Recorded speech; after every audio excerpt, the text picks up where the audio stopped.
Olá pessoal, aqui é o professor Matheus e eu vou dar início agora à quinta aula do meu curso de metodologia científica. Nessa aula eu vou explicar para vocês o que são hipóteses, o que são variáveis e como defini-las em um trabalho acadêmico.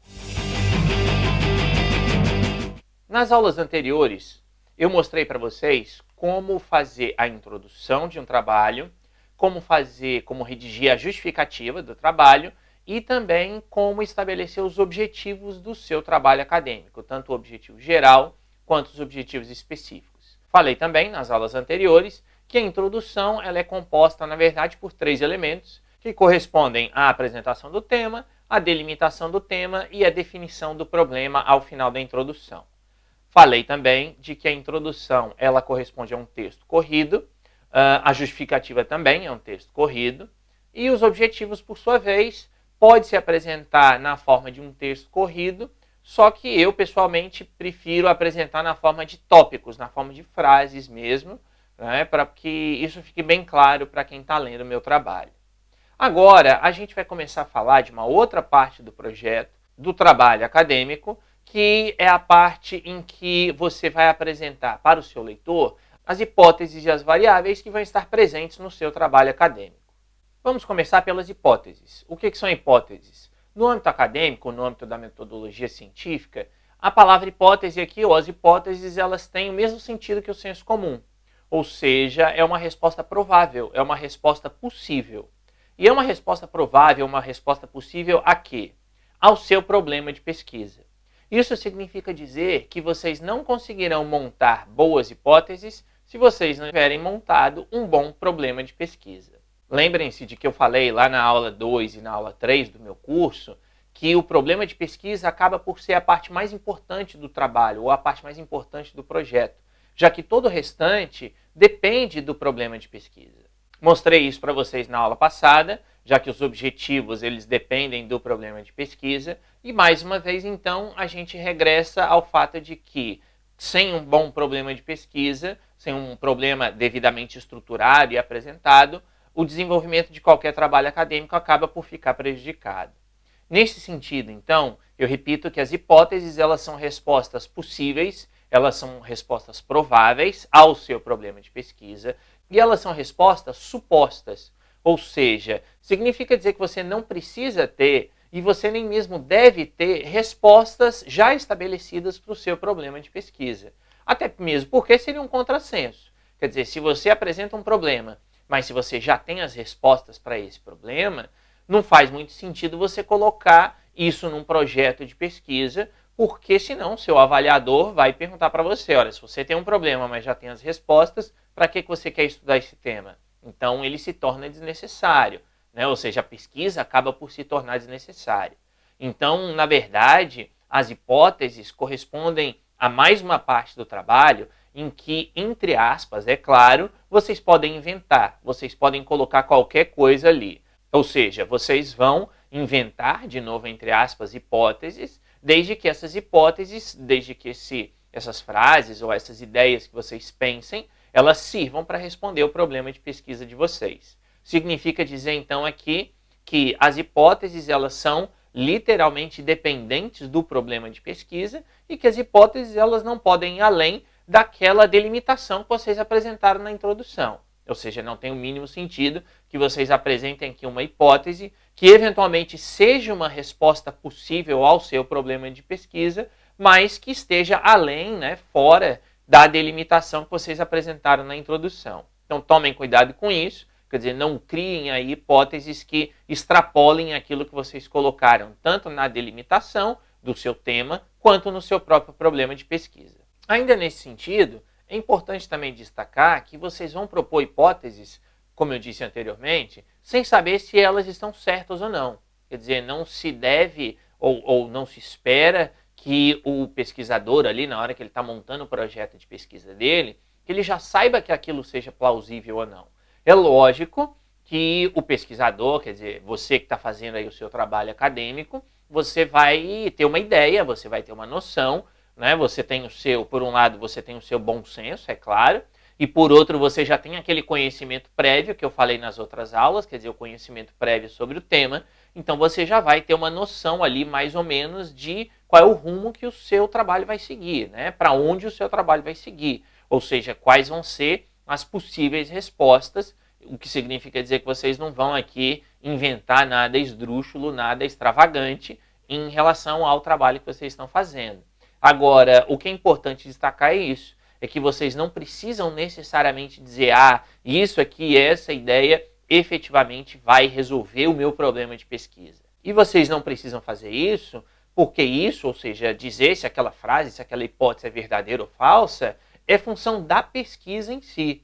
Ou seja, lembrem-se, né, eu tenho aqui sempre em mente a montagem de um projeto de pesquisa. Então, se você está montando um projeto de pesquisa, você não precisa ter resposta nenhuma, você só vai ter resposta sobre a veracidade ou a falsidade dessas hipóteses, ou seja, se elas são verdadeiras ou falsas, quando você efetivamente realizar o seu trabalho. Antes disso, não há a preocupação de saber se as hipóteses são verdadeiras ou falsas. Por sua vez, se você está fazendo um trabalho já, quer dizer, você já tem o projeto pronto, ou, por exemplo, você está redigindo um artigo, ou você está redigindo um relatório, quer dizer, se você já está na fase de fazer o trabalho, as hipóteses, elas logicamente também estão presentes ali. Então, na verdade, quer dizer, se você vai escrever um artigo, e eu vou dar um exemplo disso nas próximas 2 aulas, quando eu for falar aqui de métodos de pesquisa, ao final delas eu vou trazer um exemplo com tudo, desde a introdução até o estabelecimento dos métodos.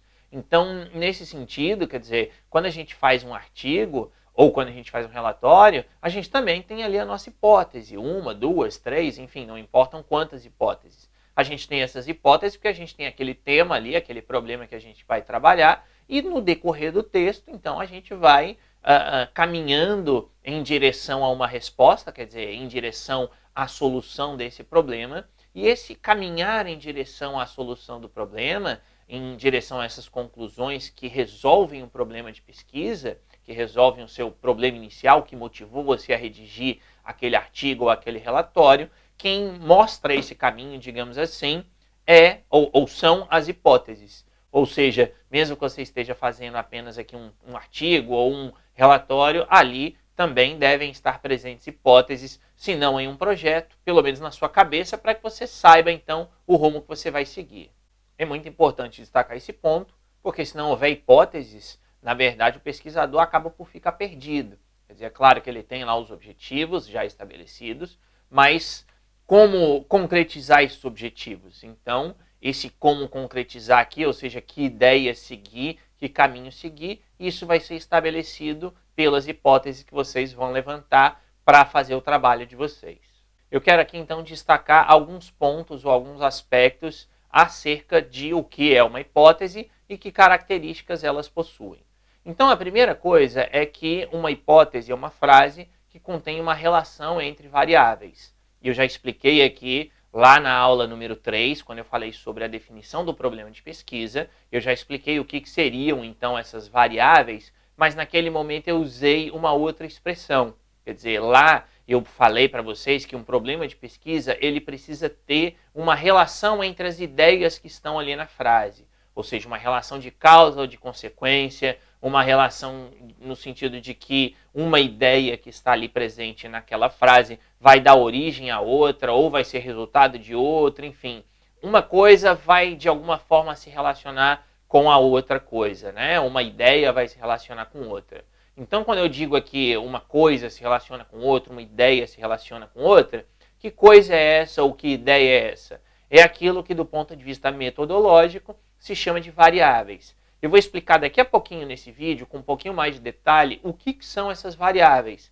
Mas o que vocês precisam aqui ter em mente é que a hipótese, ou as hipóteses, né, que vocês vão redigir, que vocês vão aí pensar, entre aspas, que vocês vão inventar para o trabalho de vocês, elas são hipóteses que precisam, então, apresentar essa relação de causa e consequência. Ou seja, precisa apresentar uma relação entre 2 fatos ou entre 2 ideias para que elas possam, então, estar metodologicamente corretas. Para além disso, eu quero, então, aqui, como eu disse antes, destacar algumas das características que as hipóteses possuem. Então, não são bem regras, digamos assim, para que vocês formulem ou redigam as hipóteses de vocês, mas são aspectos que são importantes E eu sugiro, então, que quando vocês estiverem redigindo as hipóteses de vocês, vocês tenham essas ideias aqui ou essas características em mente, para que as hipóteses possam estar bem estabelecidas. Portanto, uma hipótese, ela vai ser, como eu disse antes, um enunciado geral de relações entre variáveis,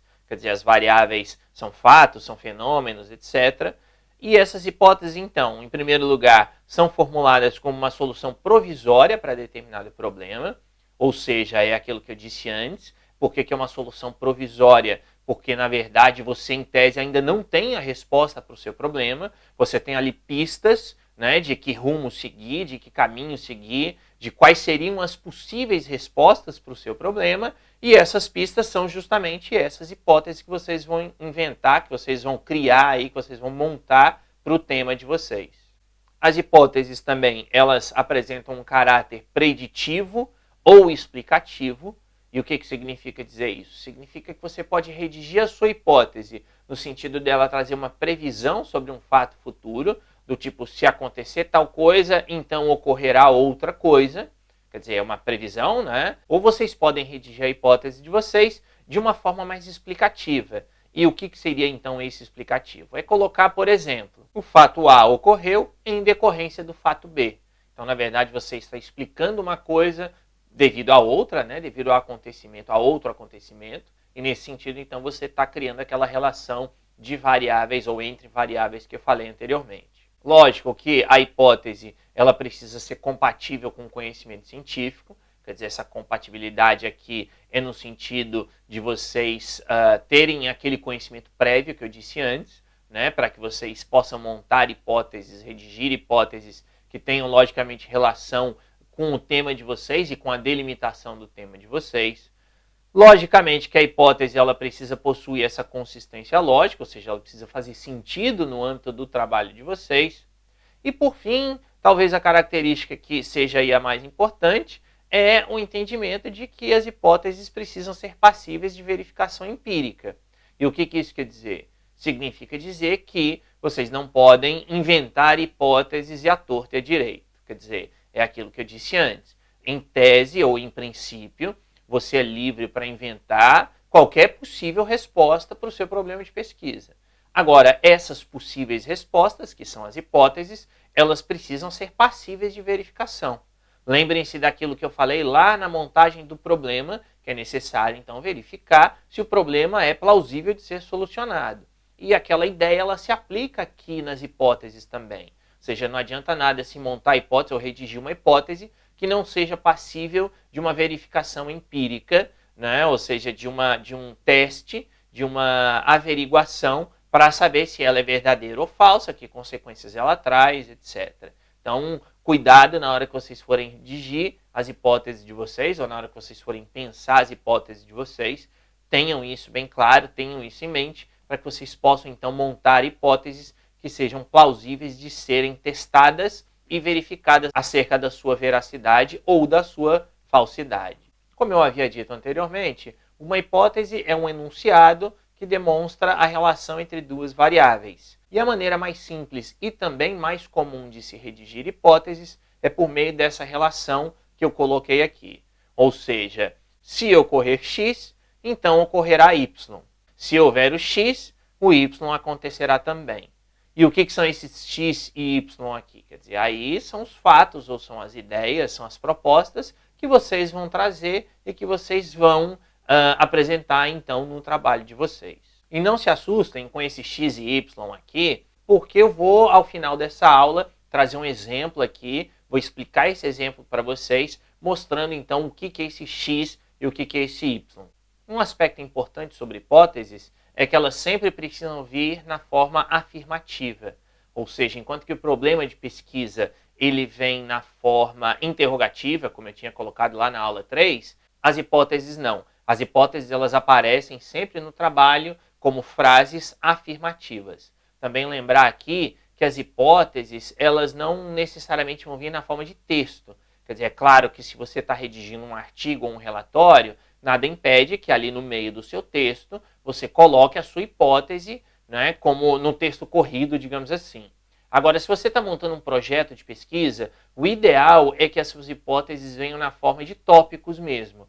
ou seja, como frases que vão apresentar as ideias que vocês querem debater de maneira clara e precisa. Vejam aí, então, um exemplo bem simples sobre o que é uma hipótese e como ela se apresenta no que diz respeito a ter relação com o problema de vocês. Aproveitem aqui também para perceber o que eu falei agora há pouquinho sobre a relação entre variáveis, para perceber de que maneira existe aquela relação de causa e consequência, tanto no problema quanto na própria hipótese. Então vejam aí, a gente tem como problema de pesquisa a seguinte pergunta: a constante migração de grupos familiares carentes influencia em sua organização interna? Então aqui, só para relembrar, eu tenho aí claramente uma relação de causa e consequência. A migração, ou a constante migração, se esse fato influencia na organização interna desses grupos familiares. Essa é a relação de causa e consequência.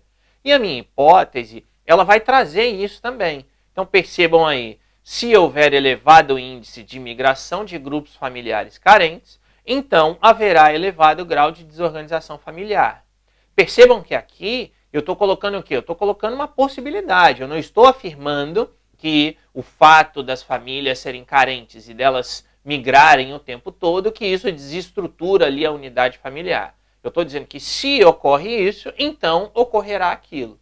E, em tese aqui, nesse exemplo, como eu estou fazendo o trabalho, eu não tenho a resposta para isso, então eu estou fazendo uma suposição. Eu parto aqui do princípio, é uma ideia que o autor desse projeto aqui, o autor desse trabalho tem, o autor desse artigo, o que for aqui, que vai desenvolver esse tema, eu tenho essa ideia. Eu acredito que se houver então um elevado índice de migração, então isso vai contribuir para a desorganização familiar, ou para um elevado grau de desorganização familiar. Então percebam aqui nessa hipótese, e aqui até eu já antecipo um pouquinho a questão sobre variáveis, só para deixar isso claro, que aqui a gente tem duas variáveis muito claras. Qual é a primeira variável? O índice de migração de grupos familiares carentes.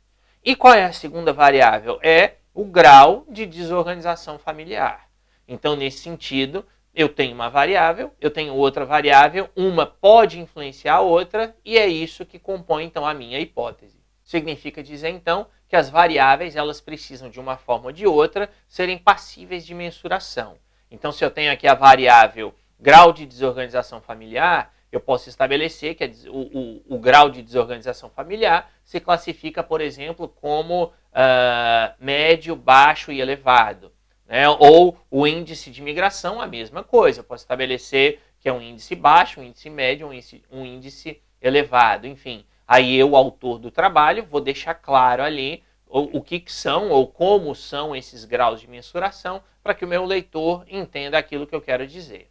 Para terminar essa parte das hipóteses, eu chamo aqui a atenção para alguns aspectos que eles são aí também como dicas que vocês devem ter em mente na hora em que vocês forem redigir, na hora em que vocês forem montar as hipóteses de vocês. Então vejam aí, as hipóteses, elas apresentam em geral essas características, ou seja, consistência lógica, o que significa dizer que a hipótese não pode possuir contradições, verificabilidade, como eu tinha dito antes, a hipótese precisa ser passível de ser comprovada, as hipóteses devem ser simples, então não rebusquem, façam com que o texto seja claro e preciso, elas devem ser relevantes, no sentido de ter aptidão, ou seja, serem passíveis de explicar os problemas, ou responder ao problema de pesquisa de vocês. Elas devem ser específicas, ou seja, não devem ser muito abrangentes, devem ser plausíveis, devem ser profundas e devem, na medida do possível, ser originais. Ou seja, eu já tinha comentado acerca da originalidade nas aulas anteriores, então aquilo que eu falei naquelas aulas também se aplica aqui às hipóteses de vocês.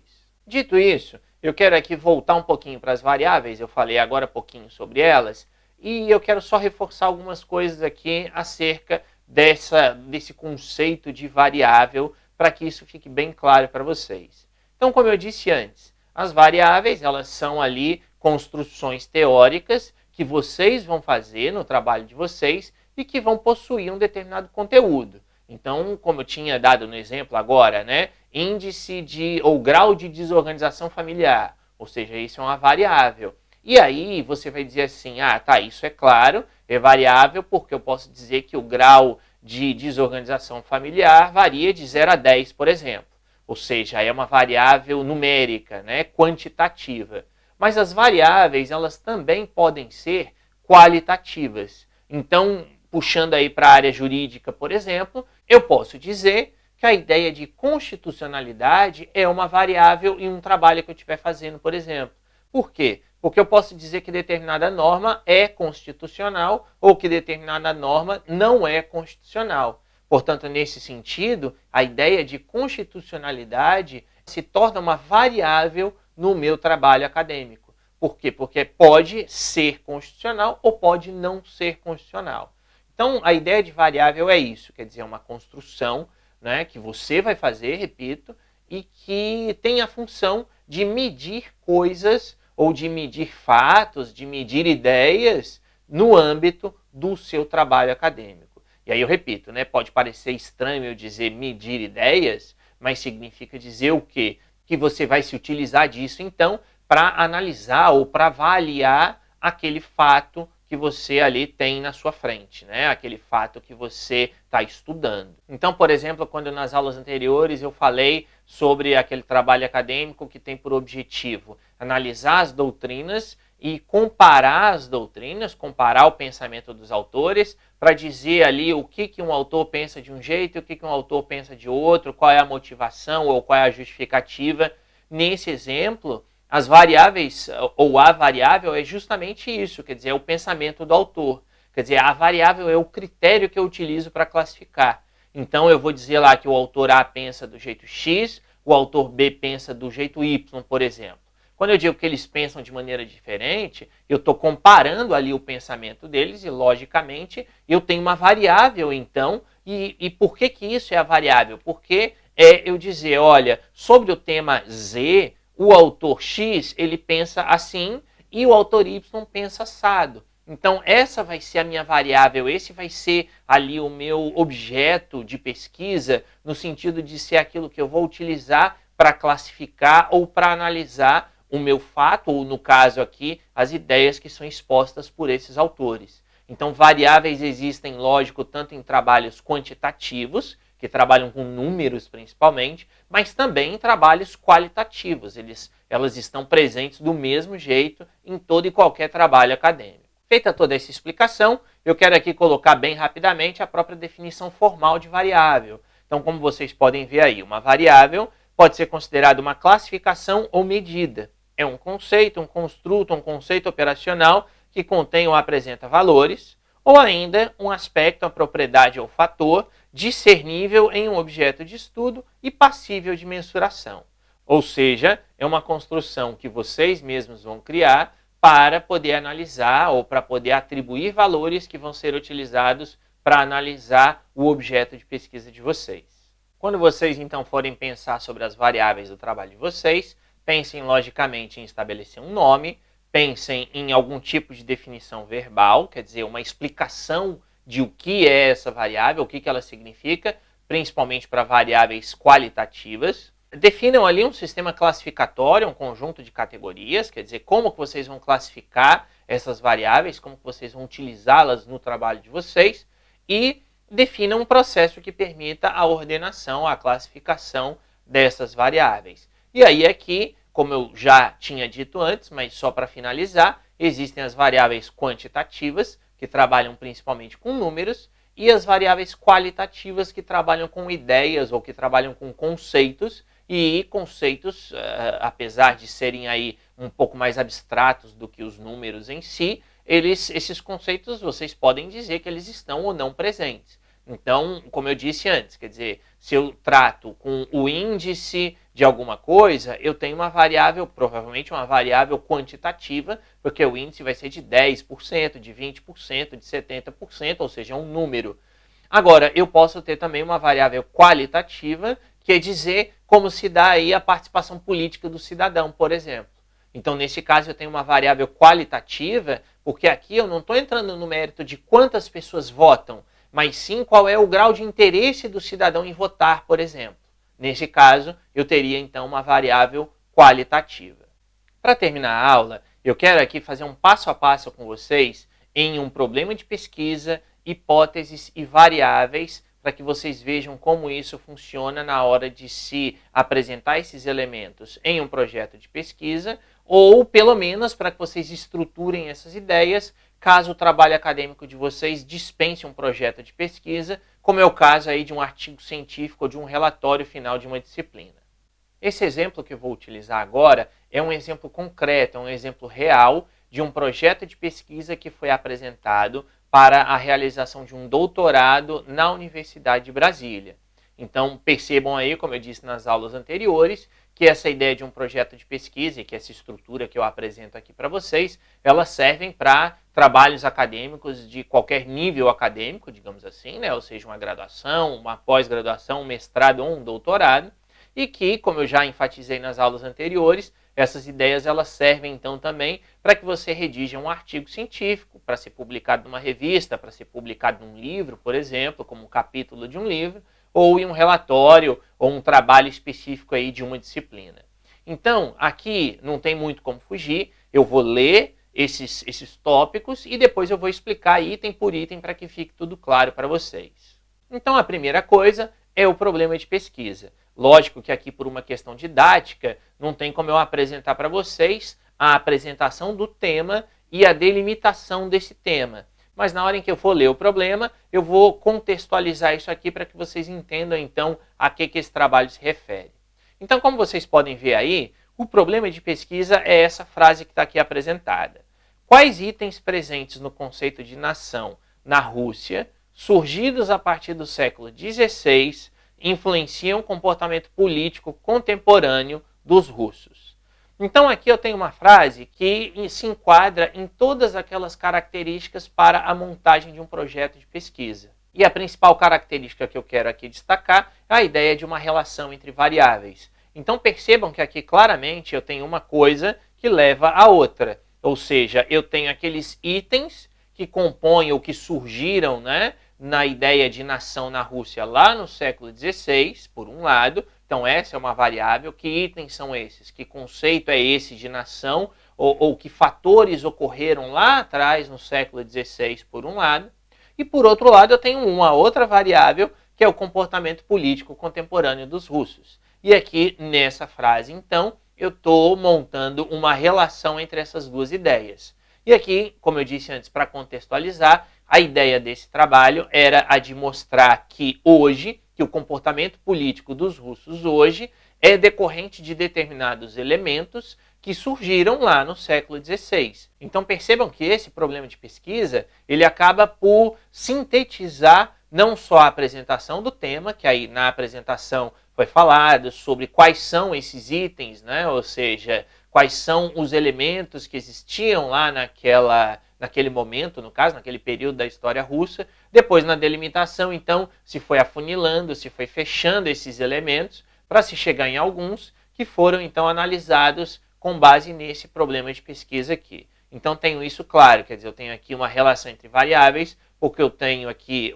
um problema que diz respeito a alguns itens, ou alguns aspectos, ou alguns fatos que geram determinado comportamento das pessoas nos dias de hoje. Em seguida, apresentam-se as hipóteses. E aí, lembrando, as hipóteses são respostas possíveis ao problema. Então, se eu tenho aqui como problema quais itens presentes no conceito de nação surgidos lá no século XVI influenciam o comportamento político dos russos hoje, eu trago aqui como hipótese o quê? Que o comportamento político da Rússia atual é condicionado diretamente pela ideia de patrimonialismo. Né? E aí eu faço aqui uma pequena definição na própria hipótese do que é o patrimonialismo, que é um dos componentes fundamentais do conceito de nação, da maneira como o mesmo se desenvolveu na Rússia.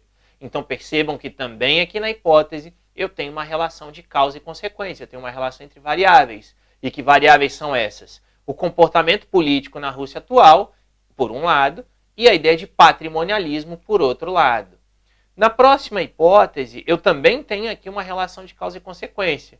Eu tenho aqui, e aí acompanha aí, a Igreja Ortodoxa, considerada como um dos pilares da nação russa, historicamente incentivou a submissão da população aos czares, o que levou até os dias de hoje a população a ver o líder político supremo como uma pessoa que nunca erra e que, portanto, tem o direito de se utilizar do poder político da maneira que acreditar será melhor para a população.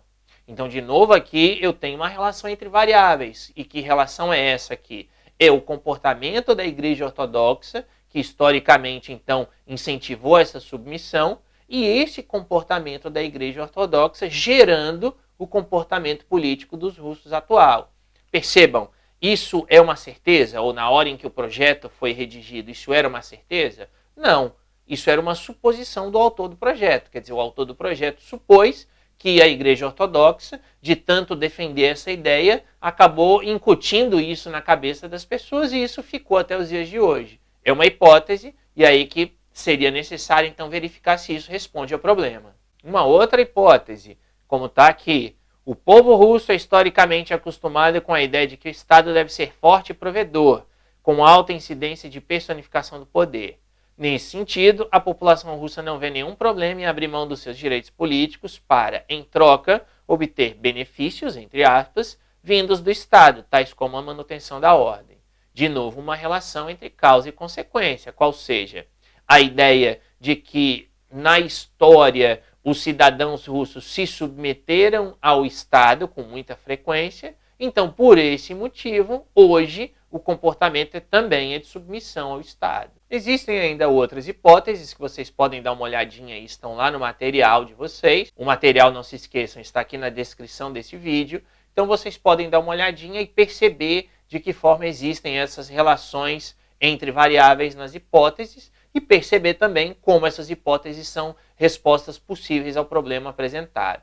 A última parte desse exemplo diz respeito às variáveis. Então lembrem-se de que as variáveis elas devem ser apresentadas e definidas no seu projeto. Então eu tenho aqui uma primeira variável que é o comportamento político na Rússia atual, que é definido como a visão política dos russos na atualidade, se os mesmos votam de acordo com padrões democráticos ou de acordo com padrões ditatoriais. Ou seja, é uma variável qualitativa, porque eu vou buscar aqui analisar não necessariamente números, mas sim motivações desse comportamento político.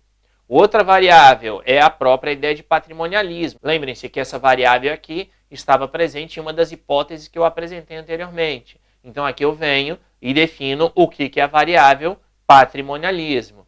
Depois se tem a própria variável que é o conceito de nação, o que é isso. E ainda outras duas, para não estender demais aqui, são as variáveis Igreja Ortodoxa Russa e o que eu quero analisar com isso. Quer dizer, lógico que eu não vou definir a igreja, mas eu vou definir as ações da igreja. E a última variável que eu quis trazer aqui é a própria participação política individual. E aí, de novo aqui, quer dizer, eu trago o que ela é e como que eu pretendo utilizá-la no meu trabalho, nesse exemplo aqui. Então é isso, pessoal. Essa foi a nossa aula número 5 sobre hipóteses e variáveis. E eu espero que tenha ficado claro para vocês o que são hipóteses, o que são variáveis, como formulá-las, por que formulá-las e a importância delas no trabalho acadêmico. Se vocês tiverem alguma dúvida, não se esqueçam de deixar essas dúvidas aí nos comentários desse vídeo, que eu retorno aqui e vou responder aí para vocês, tirar as dúvidas que vocês tiverem acerca desse tema. Não se esqueçam também de curtir o vídeo e de indicar o meu curso para outras pessoas que vocês acreditem aí, que vocês vejam que têm interesse na área da metodologia científica. E ainda, não se esqueçam também de assinar o canal para que vocês possam receber as notificações dos próximos vídeos que eu vou disponibilizar por aqui. Então é isso, pessoal. Mais uma vez, obrigado por estarem aí assistindo ao meu curso. Divulguem meu curso com os colegas de vocês. Um abraço a todos e até a próxima.